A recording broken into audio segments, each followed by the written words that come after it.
Hello મિત્રો, જય શ્રી કૃષ્ણ. આપ સૌનું સ્વાગત કરું છું મારા ચેનલની અંદર.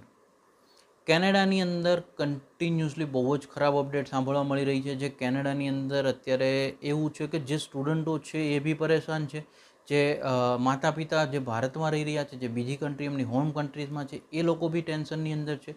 બિકોઝ કેનેડાની અંદર અત્યારે કન્ટિન્યુઅસલી ચેન્જીસ થઈ રહ્યા છે.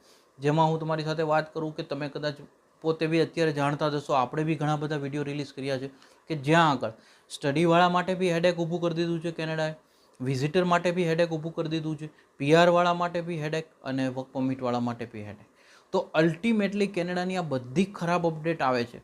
તો હવે આ સિચ્યુએશનની અંદર કરવું શું? બિકોઝ ઇન્ફોર્મેશન તો તમને મળી ગઈ કે ભાઈ આ બધો સિનારીઓ છે, તો આની અંદર હવે તમારે શું કરવું જોઈએ? તો બને એટલો મારો અનુભવ પ્રમાણે હું તમારી સાથે જેટલો આઈડિયા છે શેર કરવાનો મારો ઓપિનિયન આજે કોશિશ કરું છું, જેની અંદર તમે બી